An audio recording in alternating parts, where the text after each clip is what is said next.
Ladies and gentlemen, I'm Advocate Abraham Kadavil. As India is celebrating its 80th birthday, uh, there are a lot of things we need to worry about and ponder over. My reflections on these kinds of things as a layman, not as a person who has in-depth knowledge about this, but superficially we will think or provoke to think in this line. Because the national leaders, we are going back to the era of Nehruvian or Gandhian thoughts. They were all the cog for the unity of the country. They were all called for the unity of all the people, Hindus, Muslims, and Christians, Dalits, and tribals. So that was the message toward India. We admit that there were a lot of uh, distractors in those days also on the line of communal things and Hindutva ideologies even that time. So the Gandhiji was shot by that kind of thinking, Hindu Mahasabha people. So we understand. But now just understand. The recent happenings in India is under Narendra Modi is what are they doing? They are really the people who is making divisions in the mind of the people. Whatever the things we have one or other way buried our differences, we are taking it out. Maybe even the Mataram. And when there is a inherent problem of compatibility with the fundamental principles of Islam and Christianity, why that should be taken out for a present context? But for especially Vande Mataram, some portions all used to sing. Now they really want to extol or worship Durga or Lakshmi, and these kinds of things are not compatible with the belief of minorities.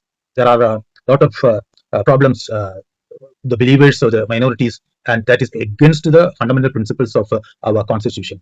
Our constitution is there to protect the belief of the minorities. Then why these people are taking out this for creating anti-nationals? We just understand. Whatever may be the census, uh, mathematics of population and demographic things, I am saying that there will be some 20% of the Muslims in India, maybe 5% of the Christian population in India. Tribals are there, and there are a lot of Dalits are there. Probably 50 to 60% of the people are there.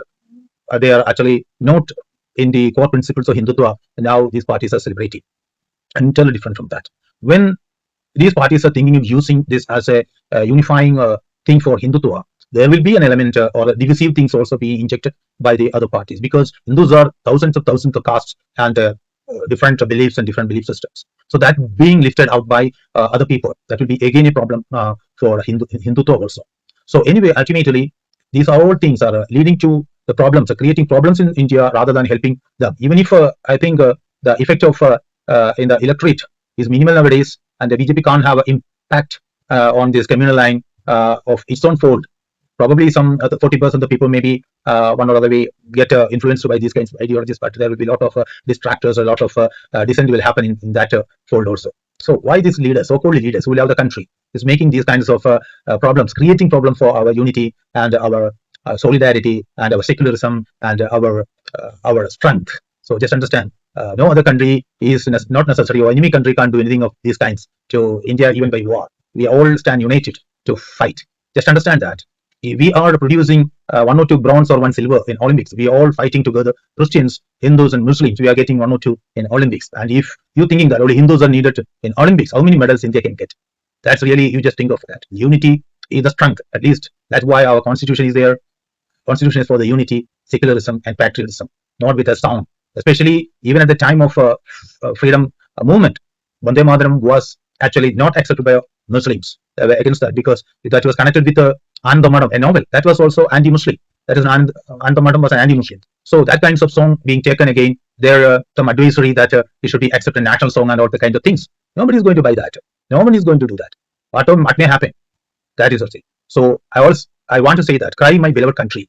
Alan Paton has written that book on South Africa that about apartheid. So that the same thing is going to happen to India also. Cry My Beloved Country. Thank you.